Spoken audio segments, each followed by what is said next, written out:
A continuación, continuando con lo que sería la jornada internacional, vamos a presentar a la máster Dolores Jaro Martínez, que ya nos está acompañando desde España, quien nos va a exponer el siguiente tema de Soy Mediador, Soy Mediadora.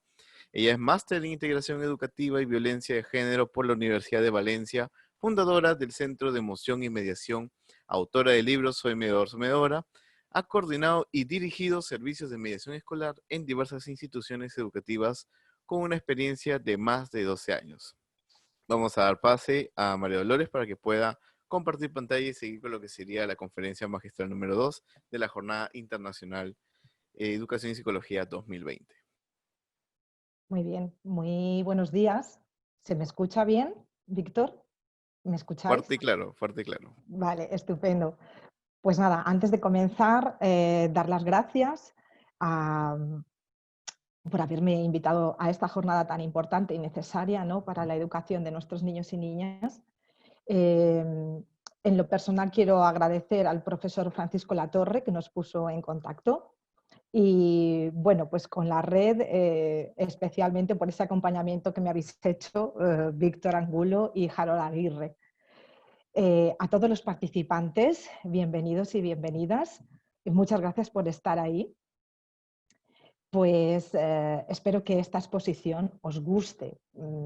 Creo que justamente va a complementar muy bien todo lo que nos ha introducido Consuelo y, y especialmente Joel te va a gustar porque es una herramienta. De lo que voy a hablar es justamente de cómo empoderar, de cómo hacer ese empoderamiento pacífico tan necesario para la convivencia en los centros educativos. Así que sin más voy a ir a compartir el programa que os voy a presentar. Es un programa en el que vamos a trabajar las herramientas necesarias para que toda la comunidad educativa, es decir, el profesorado, las familias, los niños y las niñas en los centros educativos, puedan desarrollar esa competencia pacífica, es decir, que podamos convivir y que cuando aparezcan esos problemas o conflictos no utilicemos la violencia para buscar esa solución, ¿de acuerdo? ¿Eso cómo lo vamos a hacer? Pues fundamentalmente lo vamos a hacer a través de tres enfoques pedagógicos.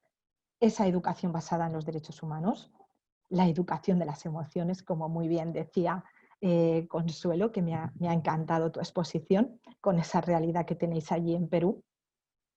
Y también muy importante, tengo que conocer los elementos del conflicto y de la violencia, es decir, toda esa parte de conocimiento que ya tenemos avanzado en la investigación y en la conflictología y que nos explica muy bien esa teoría de conflictos. Finalmente, con esos tres enfoques educativos y pedagógicos, si queremos, vamos a poder desarrollar lo que es una experiencia de mediación escolar entre iguales, es decir, que los niños y las niñas entre ellos se ayuden a resolver sus conflictos. ¿De acuerdo? Bueno, pues mirar, el programa está de dos partes muy importantes. Va a ser preventivo, por un lado, porque, como os decía, vamos a darles herramientas a los niños y a las niñas para prevenir ese uso de la violencia. Como muy bien nombraba también Consuelo, ese acoso escolar, la violencia de género como una de las principales violencias que en estos momentos estamos viviendo, ¿no?, en el día a día, en cada uno en sus países, pero a nivel global, ¿no?, en todo el planeta. De manera que va a ser preventivo porque nos va a ayudar a no utilizar esa violencia en la resolución, y formativo porque voy a poder desarrollar unos recursos y unas habilidades que me van a permitir aplicar eso dentro de la escuela, pero también fuera de ella, ¿no? Es decir, que conforme yo vaya creciendo, voy a ir entendiendo con esa base cómo funcionan los conflictos, cómo funciona un poco la vida. Mirad, 2/3 partes del programa nos vamos a centrar en qué, en dotar de estos recursos y, y habilidades ¿a quién? A la estructura principal, como muy bien decía Consuelo, en los centros educativos como modelos. Vamos a ser los educadores y las educadoras que estamos dentro de las aulas. Va a ser también todo el equipo directivo. Entonces, 2/3 partes del programa va a estar con estos pilares teóricos para que los trabajen el profesorado, para que se trabajen los docentes. Y una vez que yo los he integrado, puedo, ¿no?, efectivamente transmitir esa cultura de visión positiva de los conflictos, de una educación y gestión de las emociones que me ayude a vivir mejor y de ese enfoque fundamental en derechos humanos, ¿no?, en humanizar la educación, ¿de acuerdo? Que estamos un poco tan necesitados en este sentido. Finalmente, con esos tres pilares, si yo quiero desarrollar el programa de mediación escolar, podré desarrollarlo. Y si no, pues simplemente puedo trabajar esto con los niños que ya les da, ya es suficiente, ¿no? A lo largo de la exposición os voy a ir planteando, para que sea un reto, os voy a ir planteando preguntas que evidentemente no me vais a poder contestar, ¿no? Pero sí que quiero que internamente, ¿no?, os hagáis ese movimiento cognitivo, ¿no?, que os hagáis ese cuestionamiento y así luego a ver si nos da tiempo y podemos contestar cosas que se os muevan, dudas y aclaraciones, ¿de acuerdo? Entonces, un enfoque sería, ¿qué tal me hubiera venido a mí saber cuando yo estaba en la escuela y me formé o cuando estudié magisterio, ¿no?, cuando estudié mi carrera para maestro, para maestra o para psicólogo o para psicóloga? ¿Qué tal me hubiera sabido tener toda esta información a mano, ¿no? Si esta perspectiva de conocer más, de tener presente los derechos humanos, mis emociones, mi manera o mi patrón de resolver los conflictos, ¿cómo me hubiera venido a mí saber esto antes? Y luego, en vuestra realidad, ¿no?, que tenéis ahora con vuestros niños y niñas dentro del aula o los niños que estáis tratando desde ese gabinete psicológico, decir, ¿cómo le vendría esta información, ¿no? Saber y conocer esta información e integrarla, ¿no?, a mis niños y a mis niñas. Bueno, pues eso es lo que os propongo. Mirar, para el desarrollo de esa competencia pacífica, ¿no?, que es lo que pretendemos, o sea, el objetivo principal del programa es eso, desarrollar la competencia pacífica. Es decir, que yo sea una persona que sepa construir, generar relaciones de paz. Esto no significa que no vaya a haber conflicto. Va a haber conflicto, pero lo voy a solucionar sin utilizar la violencia. ¿De acuerdo? Uno de las grandes personas que son referencias, ¿no?, como un líder, como ha sido Mahatma Gandhi, ya nos decía algo muy importante. La persona que no está en paz consigo misma siempre será una persona en guerra con el mundo entero. Esta frase yo cuando la conocí, ¿no?, me impactó muchísimo, ¿no?, porque dije, y la he podido a lo largo de estos 15 años trabajando en las aulas, darme cuenta de que es así. O sea, una persona si no está bien consigo misma, si no está en paz consigo misma, si no sabe convivir con ella misma, no va a poder convivir bien con los demás.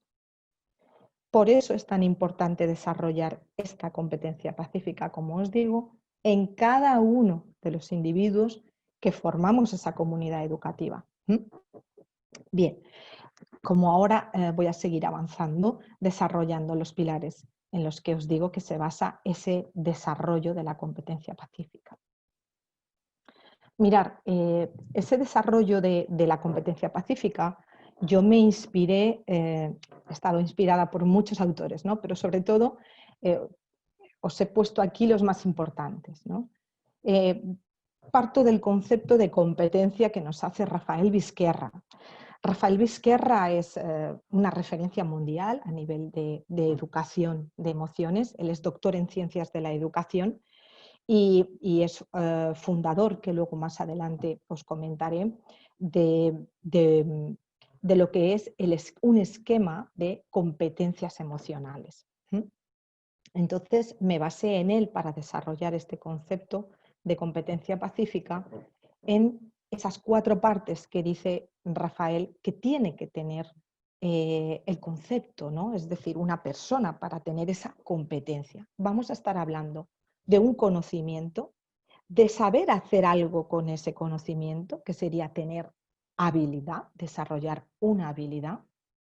Con ese saber y con ese saber hacer voy a tener una actitud, voy a estar predispuesto a, y finalmente voy a desarrollar un comportamiento, unas acciones, una conducta, que sería el saber ser. Otros de los referentes de mis ideales ha sido el doctor, ahí le falta el segundo apellido, Vicente Martínez Guzmán. ¿eh? Eh, Él es autor de un libro que también os recomiendo, muy interesante, que se llama Filosofía para hacer las paces. Y él es profesor de la Cátedra UNESCO de la Filosofía para la Paz de la Universidad Jaume I, aquí en Castellón, en Valencia, en España. Mirar, Vicente hace referencia de que hemos sido, ¿no? Hemos demostrado a lo largo de toda nuestra cultura, ¿no? Como decía Consuelo, estamos en una cultura de violencia, en el que somos competentes para hacer la guerra y la violencia, pero también somos competentes para hacer las paces. Tenemos que tener esta idea dentro de nosotros, saber que yo soy competente, verme como una persona competente para hacer o usar la violencia, pero también poder hacer la paz. Otro de los autores imprescindibles a lo largo de mi carrera, y luego lo veréis por qué, porque os explicaré más estructura, va a ser Johan Galtung. Johan Galtung fue uno de los pioneros de los estudios y de la investigación para la paz. Él es sociólogo, matemático y es uno de los mediadores internacionales más importantes que tenemos en el planeta. Galtung utiliza la palabra peace worker, trabajadores de la paz, para las personas que somos mediadores y mediadoras. Y esta idea me gustó mucho, ¿no? De que los niños y las niñas que van a ser y que quieren ser mediadores y mediadoras se vean como trabajadores para la paz dentro de los centros educativos. Y finalmente, otro de los investigadores que os he puesto y que también ha sido una referencia para mí y para el programa es todo el trabajo que habla del empoderamiento pacifista, y también otro de los conceptos que nos aportó Francisco Muñoz fue la paz imperfecta, como un proceso dinámico, inacabado, y que se está construyendo continuamente, ¿de acuerdo? Porque estamos conviviendo con esa paz imperfecta porque no es estática. Vamos a convivir con momentos en los que no estamos con esa paz idílica. Concretamente, Francisco Muñoz habla de ese empoderamiento pacifista cuando hacemos prácticas o acciones que nos permiten realmente construir la paz. Así que esa idea que yo desarrollo en el programa de poder adquirir esa competencia pacífica está sobre todo, como os digo, basado en estos 4 grandes aportes. Mirar, aquí os muestro un poco lo que es el esquema de esa competencia pacífica, ¿no? Es decir, partiendo de ese conocimiento o saber que tenemos que tener presente de derechos humanos, educación emocional y resolución de conflictos, y finalmente, si quiero llegar a esa mediación escolar, saber en qué consiste, voy a poder con ese conocimiento desarrollar la habilidad, la actitud y ese comportamiento necesario para poder llegar al empoderamiento pacífico. Los niños y niñas que practican la mediación escolar o que viven el programa solamente, ¿no? Porque esto, pues hay centros en los que dicen, pues no nos interesa la mediación escolar, pero sí que queremos trabajar todo lo que es el enfoque de la humanidad, el conocimiento de las emociones, saber gestionar mis emociones, ¿no? De ese estrés tóxico que nos hablaba Consuelo, de ver la perspectiva positiva del conflicto, ¿no? Que tenemos siempre esa mirada negativa sobre él. Pues ¿qué me va a permitir? Me va a permitir conocerme, me va a permitir comprenderme, me va a permitir que mi cerebro haga nuevas conexiones. Es por ello que tan importante, ¿no? Es decir, no vamos a estar determinados por las experiencias traumáticas, ¿no? O difíciles que voy a vivir, ¿no? Por desgracia, como decía Consuelo, hay entornos familiares muy difíciles, muy complicados. La vida también conlleva esto, ¿no? Vivir el dolor, soy capaz de vivir con ese dolor, con ese sufrimiento, y lo voy a poder superar porque existe esa plasticidad cerebral. Es importante que todas las personas conozcamos nuestro cerebro, ¿no? Hemos avanzado mucho, pero lo aplicamos muy poquito en educación. Sobre todo sentirme capaz de trabajar con otros niños y niñas en los que estoy participando, ¿no? Me estoy validando, soy importante para la convivencia de mi centro. Vivir esa ética del cuidado, que Consuelo lo llamaba la ternura, ¿no? Es una de las bases de la ética del cuidado, que también os hablaré un poquito más adelante. Y sobre todo saber que todo ese conocimiento me va a ayudar no solamente para este momento, sino para vivir mejor en armonía a lo largo de mi vida. ¿Sí? Bien, pues vamos a pasar con ese primer punto, ¿no? Con ese primer pilar pedagógico, que sería el enfoque de la educación basada en los derechos humanos. Mira, importantísimo. ¿Qué tenemos que tener en común y tenemos que estar de acuerdo todas las personas, sobre todo las personas adultas que estamos en los centros educativos? Y aquí me voy a referir como estructura, por un lado a los docentes, a los maestros y a las maestras, por otro lado a las familias, ¿no? Pero también nuestros niños y niñas tienen que saber esto. ¿Qué entendemos por derecho? ¿Qué entendemos por educación? Por dignidad, por paz positiva y por humanidad. Y entonces aquí no me voy a extender mucho, porque seguramente que cada una de las personas que estamos en este momento compartiendo esta transmisión tiene su propia definición, ¿no? Entiende algo. Esto, por ejemplo, sería un trabajo que trabajaríamos con los docentes, ¿no? Que tenemos que tener claro que esa educación es uno de los derechos fundamentales para que la persona llegue a poder desarrollar todo su potencial, ¿sí? Que el derecho lo hemos visto como algo de que hemos trabajado, ¿no? Durante toda nuestra historia en la educación, sobre todo la razón, como dice ese primer artículo, ¿no? De los derechos humanos, que estamos dotados de razón y de conciencia y que por ello nos debemos de comportar fraternalmente los unos con los otros, pero no hemos trabajado la conciencia. En educación hemos trabajado la razón, la lógica. La conciencia viene por la parte del sentir, del ser. Somos humanos. Y eso es educación emocional. No la hemos trabajado. No la hemos trabajado. Es una de esas carencias que decía Consuelo. Mirad, la dignidad es el núcleo de los derechos humanos. ¿Cómo podemos, ¿no?, explicarle a los niños y a las niñas la palabra dignidad? Pues dignidad es igual a conocer mi propio valor. Dignidad es igual a respeto, a buen trato, a cuidado. La dignidad deben de saber, tenemos que saber, que es algo que no nos lo pueden quitar.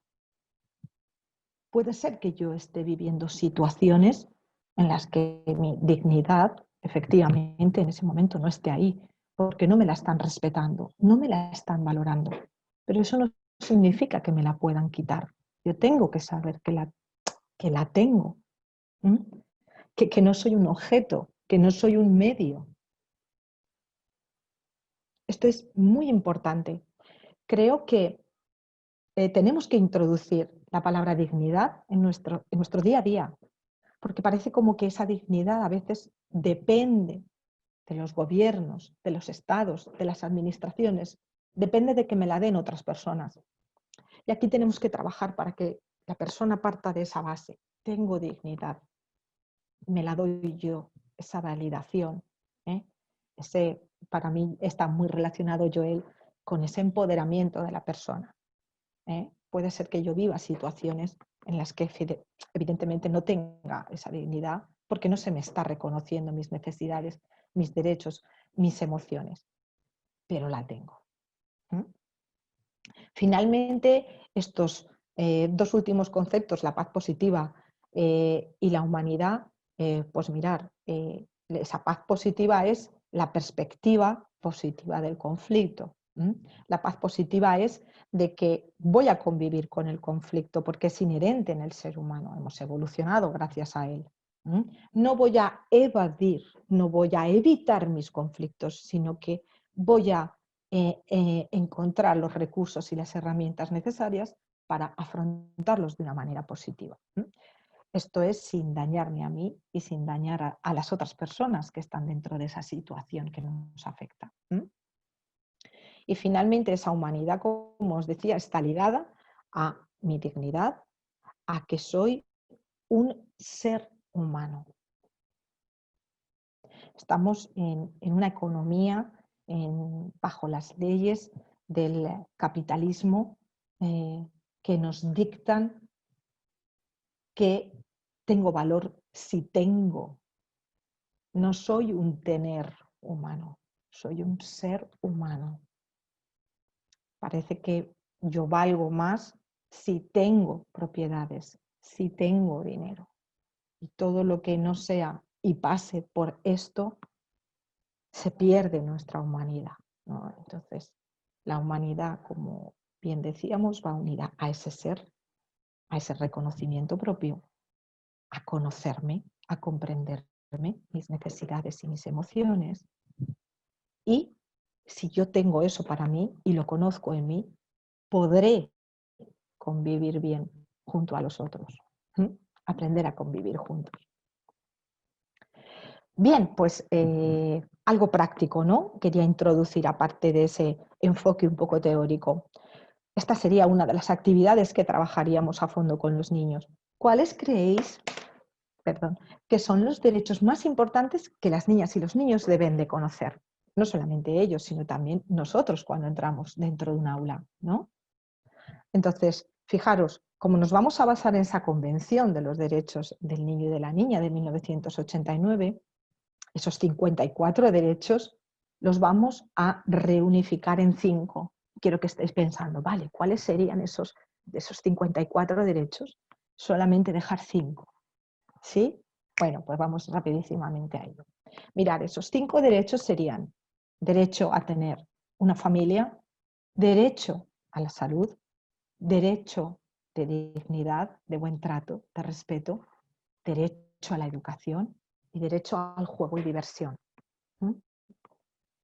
Entonces, con el programa vamos a trabajar estos derechos y todas las situaciones que además nos digan nuestros niños y nuestras niñas que tienen, ¿no? Que los englobaríamos dentro de cada uno de estos derechos. Otra de las cosas que trabajamos con los niños y las niñas y que os lanzo ahora, esto es imposible. Los 54 derechos van juntos, no los podemos separar, ¿no? Pero nosotros les lanzamos de estos 5 derechos, si solamente os pudierais quedar con uno, ¿con cuál os quedaríais? Pensadlo para vosotros también. ¿Cuál os quedaríais? Entonces, mirad, aquí hay niños que efectivamente te dicen, pues yo con mi familia. Otros te dicen, pues yo con la educación, con mis amigos, con el juego, ¿no? Otros, los más avanzados, ya se encarrilan y dicen, bien, si no tienes salud, no tienes ninguno de los demás. Y va muy bien, ¿no? Ese razonamiento. Al final, cuando trabajamos con ellos, porque se trata de crear ese espacio de que podamos hablar, sabéis que curricularmente pues tenemos otras asignaturas, tenemos que introducir realmente este tiempo. ¿Para qué? Para poder desarrollar esa competencia pacífica que tanto nos preocupa y es tan importante, ¿no? En los centros educativos. Al final, la lección es que el principal y transversal a todos ellos es la dignidad humana. Es decir, el buen trato que tenemos que recibir mientras que estamos viviendo nuestros derechos. De nada me sirve tener una familia si esta familia me maltrata. De nada me sirve ir al colegio si en el colegio no tengo una educación integral, una educación que se adapta a mis necesidades, ¿no? Sabéis que tenemos que respetar esa inclusividad, esa diversidad, ¿no?, tan grande que vamos a tener dentro de las aulas. ¿Mm? Todos los niños son iguales, pero son diferentes, ¿eh? Tienen esa riqueza. ¿De qué me sirve tener amigos, poder jugar, si me maltratan, si no me tratan bien? ¿Mm? Entonces, al final nos quedamos con dignidad. Dignidad atraviesa transversalmente cualquier derecho. Buen trato y respeto siempre para poder vivir mis derechos y proteger mis necesidades. Mirar, enlazando con el siguiente pilar educativo, que van a ser las emociones, porque todo tiene que ver, tenemos que hacerlo de que lo entiendan. Es un hilo conductor para que vean que está unido todo. Esa vivencia de los derechos la vamos a relacionar con nuestras emociones y sentimientos. Es decir, que todo derecho tiene dos partes, ¿no? Tiene una parte que me garantiza que es un trabajo que tienen que hacer nuestros estados, nuestras administraciones, para que yo pueda disfrutar de ese derecho. Pero hay una segunda parte dentro de ese derecho, que es que una vez que el Estado me facilita la vivencia de ese derecho, en este caso voy a poner como ejemplo, por ejemplo, la educación, ¿no? Es decir, tengo los centros escolares, tengo colegios para poder ir allí y disfrutar de mi derecho, ¿no? Ser beneficiario como niño, como niña, de mi derecho a la educación. Yo tengo una responsabilidad para dos cosas. Primeramente, para disfrutar de ese derecho. Yo tengo esa responsabilidad o deber. También utilizo las palabras compromiso, por ejemplo. Podríamos utilizar también obligación, pero fijaros, cuando hablo de responsabilidad o compromiso, es algo que elijo yo. Cuando hablamos de obligación, es una connotación que en nuestro cerebro puede tener algo de negativo, ¿no? Porque es como que me obligan otros a. Sin embargo, vamos a trabajar desde la perspectiva de la responsabilidad. Es decir, que yo elijo vivir ese derecho poniendo de mi parte y sabiendo que mis compañeros y compañeras tienen los mismos derechos que yo. Por eso os decía que esa responsabilidad tiene dos partes. Una para disfrutar yo, lo que yo tengo que hacer para disfrutar de ese derecho, y la segunda parte, ¿qué tengo que hacer para que mis compañeros y compañeras también disfruten de ese derecho?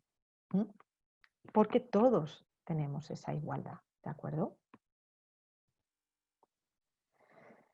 Y finalmente os quería compartir una actividad, ¿no? De las tantas que tiene el programa, por ver, para que veáis la practicidad, ¿no? Como os bien os decía, tenemos que enlazar derechos con emociones. ¿Y cómo lo vamos a hacer? Pues vamos a hacerlo de la manera de que cuando yo estoy disfrutando de mis derechos, es porque tengo mis necesidades cubiertas. Y tengo mis necesidades cubiertas y me voy a sentir bien. ¿Sí?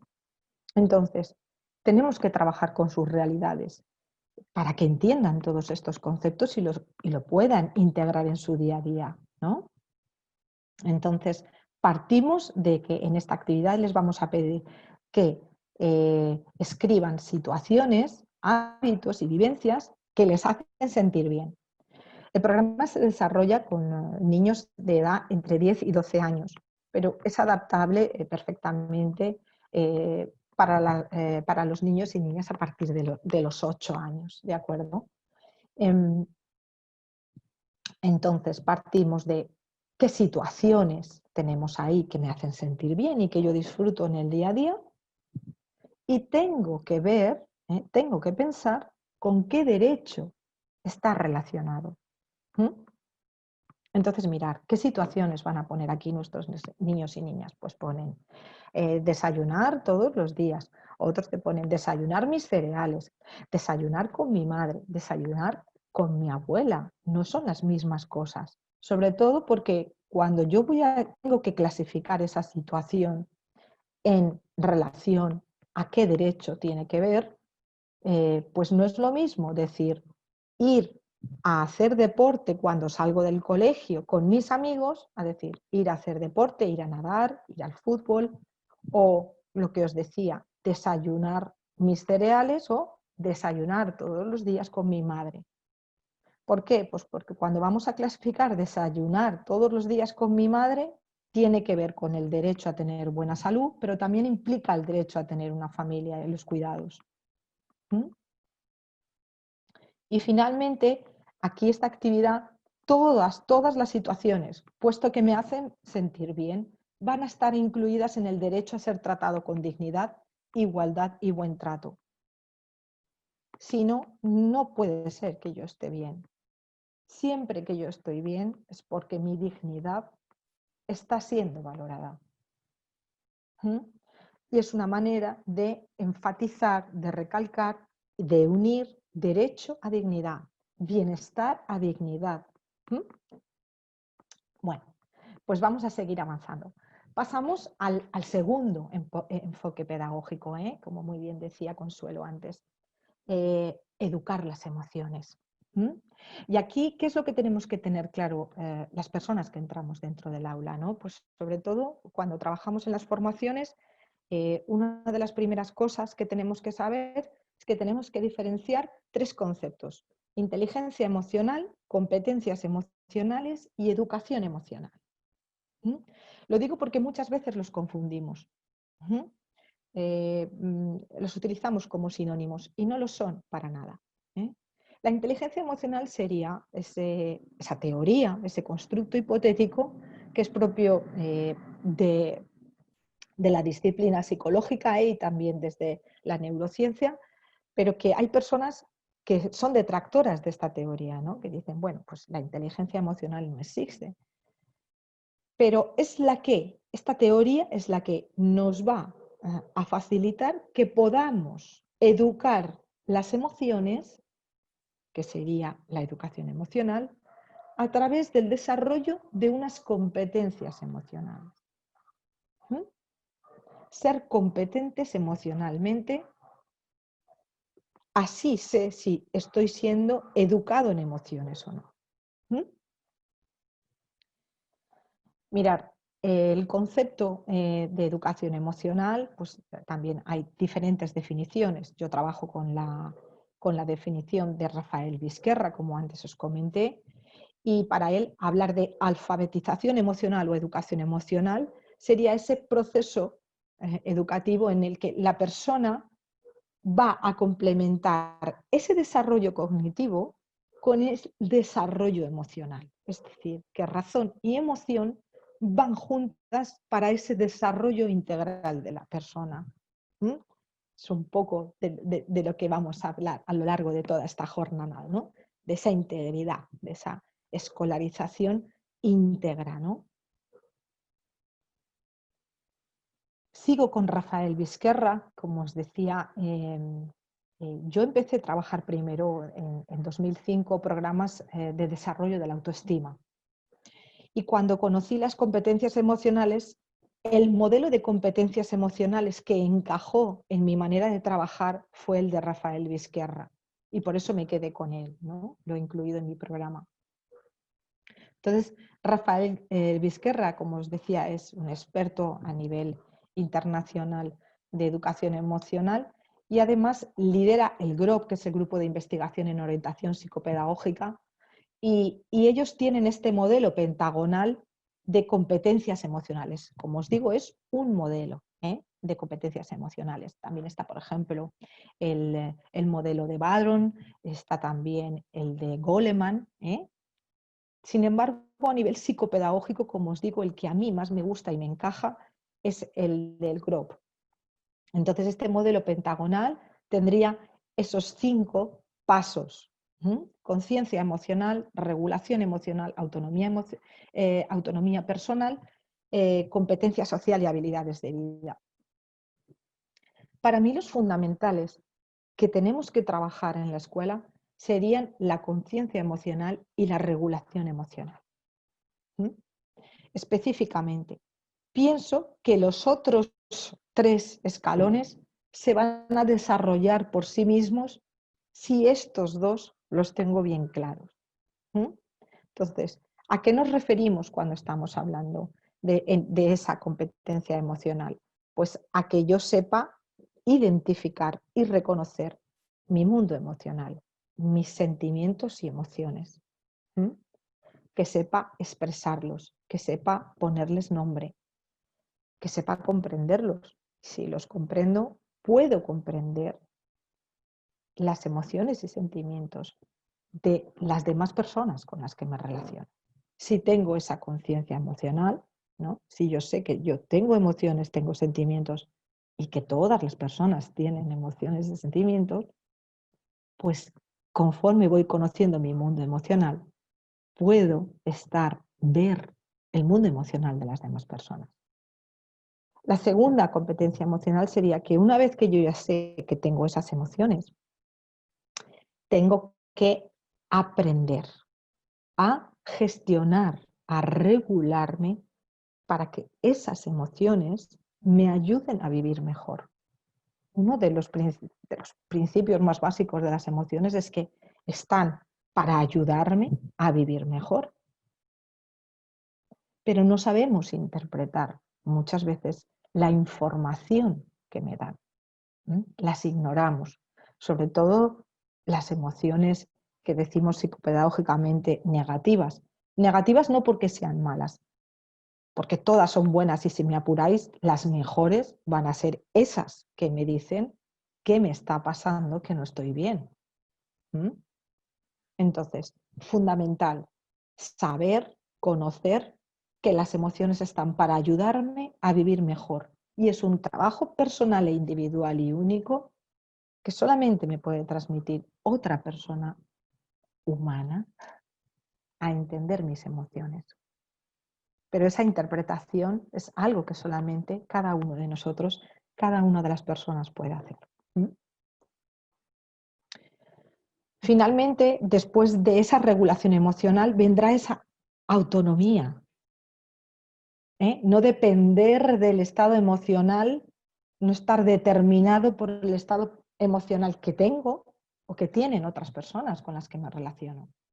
Y toda esa autonomía emocional tiene que ver con términos como ha nombrado también Consuelo, de autoestima, de tener una imagen positiva sobre mí mismo, de tener un buen autoconcepto, de trabajar siempre desde la responsabilidad, ¿no? De tener esa predisposición, esa actitud positiva, ¿no?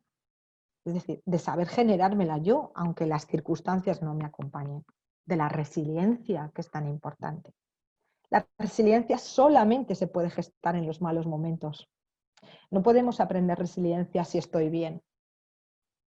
La resiliencia es conocer esas emociones y saber que tengo la capacidad de pasar dificultades, obstáculos, traumas, de superarlos.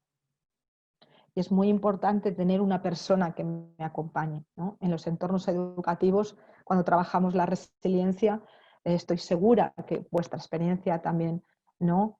Habéis tenido un profesor, una profesora, un maestro, una maestra que os ha ayudado en algún momento puntual, una palabra, una frase, ¿no? Que os ha motivado a continuar adelante, que os ha acompañado en un mal momento, ¿no? Y bueno, y después vendrían hasta la primera, la segunda y la tercera competencia emocional del modelo de Rafael Vizquerra es intrapersonal. Estamos trabajando en la inteligencia intrapersonal. Una vez que yo todo eso me lo sé gestionar, puedo ofrecerlo en mis relaciones, que desarrollaríamos esas dos competencias, la social y en general las habilidades de vida y bienestar. Bueno, voy a ver cómo voy de tiempo. Venga, mirad, específicamente, ¿cómo vamos a trabajar? Como os vais a quedar con el Power y luego prefiero que hagáis preguntas, aunque luego tengamos el correo para hacerlas. Mirad, esa competencia emocional primera, como os decía, que es fundamental, es decir, que yo tenga un vocabulario, que sepa identificar mis emociones, que sepa que va a tener mucha relación, voy a adelantar y luego paso para atrás. Tengo que entender que ante una situación o un hecho, yo pienso, hago un filtro, un sesgo cognitivo de eso, siento y voy a hacer algo, ¿de acuerdo? Voy a pasar a la acción, al comportamiento. Entonces, ahí se genera una nueva situación. ¿Mm? Y es fundamental que yo sepa la relación entre esto. Que primero pienso algo sobre lo que estoy viviendo, sobre lo que está ocurriendo. Y que eso me va a generar el sentimiento y una acción. Sobre todo saber que las emociones son claves en los conflictos. ¿Por qué? Porque son las que me mueven en las acciones. Son las grandes desconocidas. Las tenemos que conocer para poder entendernos a nosotros y comprender nuestros conflictos, nuestros problemas. Voy para atrás. Mirad, no nos hemos puesto, la comunidad educativa ni científica se ha puesto todavía de acuerdo en una única clasificación de emociones. Pero yo trabajo con estas 4, con alegría, tristeza, enfado, os he puesto enfado o ira, porque en el léxico castellano la ira es un enfado muy grande, ¿de acuerdo? En grado, no tanto en duración, pero en grado es un grado mucho mayor, es un enfado muy grande. Aunque todas las clasificaciones hablan de ira, no hablan de enfado. Y finalmente el miedo. Idea importante, emociones y sentimientos no es lo mismo. Las emociones son universales, los sentimientos son culturales. Con los niños y las niñas vamos a trabajar como si fueran lo mismo, como si fueran sinónimos. Pero los educadores y educadoras tenemos que saber que no son lo mismo. Así que, ¿qué tengo que saber? Que cuando estoy disfrutando de emociones o sentimientos de alegría, estoy valorando, como os decía, ese pensamiento de que estoy viviendo algo que es bueno para mí. Por eso se genera esa energía. Una energía positiva de expansión, la alegría para compartir. ¿Por qué? Porque me siento seguro, tengo bienestar, es algo agradable. Cuando estoy viviendo con tristeza, con enfado y con el miedo, no se va a generar la misma energía. ¿Qué me está diciendo la tristeza? Sobre todo que estoy valorando algo de lo que está sucediendo, lo estoy valorando en función de pérdida. Un tema muy importante que no trabajamos, es un tema tabú, ¿no? El tema del duelo, de la pérdida de un ser querido. Es algo que nos vamos a enfrentar todas las personas. Sin embargo, no lo educamos. Saber llevar la pérdida de un ser querido, saber que voy a estar triste y que podré superarlo. Y que no hay un tiempo específico o determinado para cada duelo, sino que cada persona tiene que elaborarlo y necesita su tiempo. Mira, respecto al enfado y el miedo, que son energías que también van a aumentar, mientras que la tristeza nos resta energía en el cerebro, no vamos a tener ganas de hacer las cosas. Esto es lo que hace energía, nos quita energía. El enfado y el miedo nos van a aumentar la energía. En el caso del enfado, se va a generar cuando hay obstáculos o dificultades. Entonces, esa energía que es tan importante, educar, dar permiso a las personas para que nos enfademos, porque la energía del enfado se genera para encontrar la solución a ese obstáculo, a lo que yo quiero realizar y no puedo. Y culturalmente hemos aprendido a esa energía que generamos, buscar a alguien para, o cosa, o persona, para volcar esa energía de una manera destructiva. Entonces, es muy importante dar permiso para enfadarnos. Lo que no damos permiso es para hacer daño a través del enfado. No justificamos, no legitimamos, ¿de acuerdo? Y el miedo se genera energía, ¿para qué? Para ponerme a seguro. El miedo por excelencia es la emoción que nos ha protegido y que nos ha hecho evolucionar como especie. Entonces, siempre que yo sienta miedo, tengo que saber que me siento inseguro y que se genera una energía para ponerme a salvo, para encontrar la protección, para encontrar los recursos adecuados. Esta energía que se genera para encontrar los recursos y ponerme a salvo y sentirme protegido como persona, muchas veces me puede bloquear. Es esto que ante los miedos no sabemos qué hacer. Entonces, las emociones, las grandes desconocidas, las tenemos que conocer. Mirar, ¿cómo unimos derechos y emociones en un ejercicio práctico, haciendo esta ficha. Como os decía antes, si tengo mis necesidades satisfechas, estoy viviendo mis derechos. ¿Os acordáis de esas situaciones que les pedíamos en las que se encontraban bien? Bueno, pues una de ellas. Estoy en el parque con mis amigos. Vamos a relacionarlo con el derecho. ¿Qué derecho estoy disfrutando en estos momentos? El juego y la diversión. ¿Y cómo me siento? Alegre, contenta. ¿Sí? Y así haríamos el ejercicio con las situaciones para que tomaran conciencia de cómo se van sintiendo cuando tienen sus necesidades y sus derechos satisfechos. ¿Mm? Empezamos siempre con lo positivo. ¿Para qué? Para que cuando esta situación sea en negativo y que sea un problema, un conflicto, es decir, estoy en el parque o estoy en el recreo, ¿no? En el tiempo de descanso, en el colegio, y mis amigos no me dejan jugar o se ríen de mí, me han quitado el balón. En esa situación que es negativa, ¿qué derecho es el que no estoy viviendo? ¿Y cómo me siento? ¿Mm? Y así vamos integrando derecho, emociones y situaciones para darnos cuenta de nuestra realidad. Vale, una vez que os decía que tenemos esa conciencia emocional, paso a saber que tengo que saber regular esa energía. ¿Para qué? Para vivir mejor, porque me va a ayudar a encontrarme mejor. ¿Mm? Es su gran finalidad. Entonces, las funciones de las emociones tenemos que conocerlas. La emoción es la que me permite adaptarme a lo que está sucediendo. ¿Mm? Me da una información, me está diciendo cómo yo estoy viviendo lo que está sucediendo. Y finalmente es la que me va a dar la energía suficiente para generar un comportamiento, ¿no? ¿Qué voy a hacer con esa información? ¿Mm? Mirad, tanto en conciencia emocional como en regulación emocional, tenemos que saber respirar bien. Hay muchas técnicas para respirar, pero la principal es que tenemos que saber realizar una respiración diafragmática, utilizando el diafragma. Hoy sabemos por la neurociencia que en nuestro cerebro unos necesitaremos más tiempo y otros menos tiempo. Esto que dice, respira y cuenta 10, ¿no?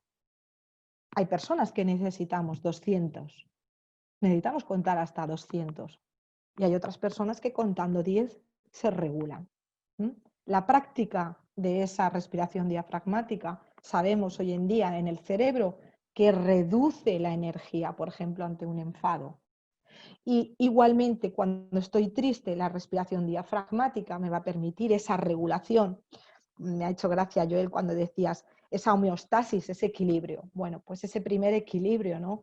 Homeostásico en nuestro cuerpo físico empieza por la respiración. ¿Mm? Bueno, sigo avanzando. Fundamental, porque por tiempo no me quiero extender, de todo esto que hemos comentado de las emociones y de los sentimientos, me voy a emocionar ante lo que es importante para mí. Los animales también se emocionan, pero no pueden pensar sobre sus emociones, no pueden tener sentimientos. Eso es lo que nos diferencia. Pero los animales se emocionan. Ellos no pueden pensar, es lo que nos distingue, esa razón cognitiva que nos distingue como raza humana. Y de aquí resaltaría esa plasticidad cerebral. Todas las personas, después de esta jornada en la que vamos a recibir tanta información, nuestro cerebro va a cambiar, porque vamos a generar nuevas conexiones, nuevas redes, vamos a reforzar unas, habrán otras redes que se dejen, ¿no? Porque será una información que no le demos importancia, pero todo aquello que nos resuene va a cambiar nuestro cerebro. ¿Mm? Y sobre todo saber que siempre, siempre, siempre mis emociones van conmigo, son la vida. Vale, vamos a pasar a la parte de la conflictología, de toda la parte que tenemos que saber respecto al conflicto. Mirad, Paco Cascón, que es otro de los grandes autores que dice, este documento también está en la red, Educar en y para el conflicto, dice que sobre todo tenemos que trabajar 3 cosas dentro de las escuelas.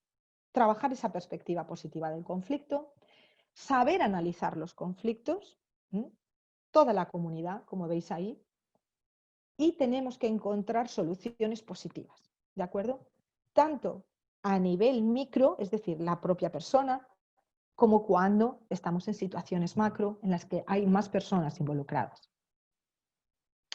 Otro de los autores que son base de la conflictología es Jean-Paul Lederach.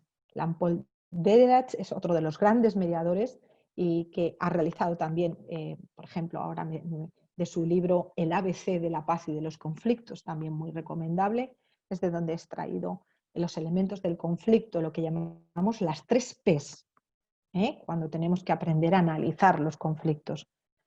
Las 3 P son las personas, el proceso y el problema. De las personas, para mí, lo más importante sería llegar a conocer, comprender las emociones. Del proceso sería, esa P del proceso me va a decir cómo he llegado a esta situación. Sobre todo, ¿en qué me tengo que fijar? En la comunicación. Y después, en esos, la tercera P me va a decir qué necesito dentro de este problema. La necesidad. Y esto es muy personal. ¿Qué es lo que nos pasa con esas 3 P's? La mayoría de las veces nos quedamos con una sola P. ¿Adivináis cuál es? Tiempo. Las personas. Personalizamos los problemas. ¿Qué te pasa? Ay, es que mi marido, es que mi pareja, es que mi alumno, es que mi alumna, es que mi compañero, es que mi director. Nos quedamos con una sola P. Para entender el conflicto tenemos que entender las 3 P's, ¿de acuerdo? Antes os hablaba de Johan Galtung. Johan Galtung, como os digo, es por excelencia el pionero. Dicen los estudios que toda la base en conflictología, el 50 o 60% de la investigación para la paz la ha aportado Johan Galtung. Esto quiere decir que el 100% nos hemos basado en ese 50 o 60%. O sea, realmente es increíble todo lo que ha aportado Johan Galtung. Una de esas maravillas y de conflictos, de conceptos que ha aportado, es el triángulo de la violencia, para que lo entendáis. La violencia directa, la violencia cultural y la violencia estructural. ¿Qué es lo que vemos aquí? Nosotros solamente vemos el comportamiento, lo tenéis aquí especificado. Los actos, las acciones, los comportamientos. Y queremos que cambie la violencia directa, que es lo que vemos. Pero si no trabajamos, si no logramos cambiar esa violencia cultural y la violencia estructural, no podremos cambiar el comportamiento. Entonces, cuando estamos trabajando un programa de educación en derechos humanos, un programa de educación emocional, un programa de conflictología, ¿no? De resolución pacífica de conflictos, ¿qué es lo que estamos trabajando?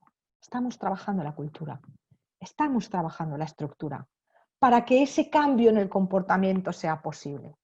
De manera que el programa Soy Mediador, Soy Mediadora lo que nos va a facilitar es eso, que estamos abriendo un espacio para cambiar la estructura, cómo organizarnos en los colegios, a nivel curricular, a nivel de espacios, y nos va a facilitar ese cambio cognitivo, de ampliar la perspectiva positiva del conflicto, de conocer mejor lo que es la violencia. Bien, entonces, ¿qué es lo que nos dice Galtung? Que la paz sería ese proceso encaminado a reducir esos 3 tipos de violencia. Pero fijaros que solamente nos centramos en la escuela en que tienes que cambiar el comportamiento, pero nuestros niños y nuestras niñas no van a cambiar el comportamiento solamente porque queramos que los cambien. Tenemos que trabajar en actividades, en acciones concretas para que se vaya produciendo ese cambio cultural y estructural, no solamente en la escuela, sino en toda la sociedad, ¿no? Mirar, de los elementos de la conflictología es muy importante esas perspectivas femeninas y feministas. La ética del cuidado es la que nos nombraba antes Consuelo, ¿no? De la ternura, la del cuidado de la vida, el cuidado de las emociones, el cuidado, el buen trato. por socialización, parece que ha sido algo que solamente las mujeres podíamos hacer. Los niños tienen que saber que pueden cuidar la vida. Betty Riordan nos aporta otra de la teoría que es para la violencia, que es el miedo a la diversidad, ¿no? Su origen sería de cuando esa vinculación que existe entre la mujer y sus hijos, el niño, por ser varón, lo ve como diferente, ¿no? Es una diferenciación, el vínculo entre las niñas y los niños con su madre. El miedo a la diversidad, el miedo a lo diferente. Y finalmente, Miriam Miezman, que también es muy importante, la mística de la masculinidad, es que al niño le reprimimos esa educación emocional. ¿Por qué? Porque lo educamos en relación a la dureza, a la violencia, que tienes que ser fuerte, a que tiene que ser el que ejerce el poder. Todo esto es muy importante y que nos aportan estas perspectivas.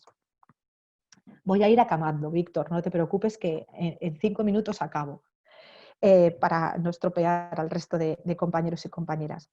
Entonces, resumiendo, elementos importantes que tenemos que tener claros respecto al conflicto y la violencia.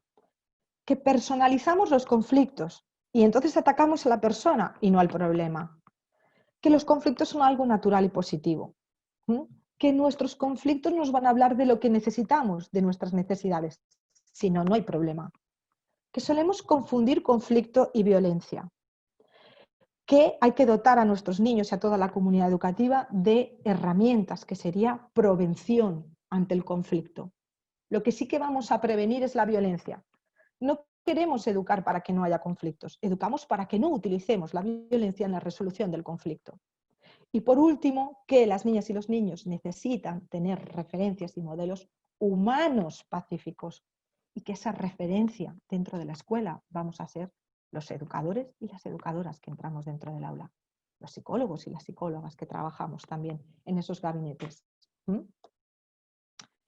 Bueno, aquí, como os vais a quedar con la ficha, un poco que tenemos que trabajar sobre su realidad para poder explicar toda la teoría del conflicto.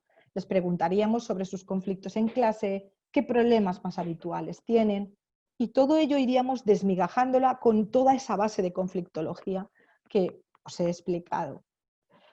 Mirad, finalmente llegaríamos a esta ficha. ¿Cuál es mi problema? ¿Cómo me siento? ¿Cuáles son mis necesidades y derechos que están en juego? ¿De cuántas formas puedo solucionarlo? ¿Y cuál sería la mejor de todas las anteriores? Esta es una ficha que trabajamos una y otra vez ante los problemas y conflictos que se generan en el aula. ¿Para qué? Para que hagamos ese espacio para comprender el conflicto, para conocer la necesidad del otro, el sentimiento mío y del otro, y de que podemos solucionarlo sin utilizar la violencia. Finalmente ya voy con la mediación escolar.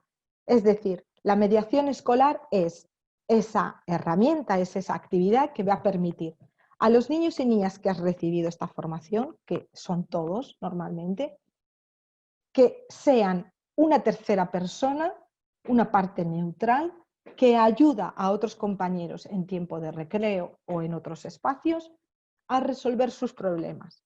Es decir, hemos perdido la comunicación y recurrimos a los mediadores escolares para que nos ayuden a solventar el problema. La mediación debe de ser voluntaria. Es un método pacífico. Las herramientas fundamentales van a ser el diálogo y el respeto. Y sobre todo, da ese empoderamiento porque son las partes que tienen los niños y las niñas, son los que van a dar la solución. No es el mediador quien la da.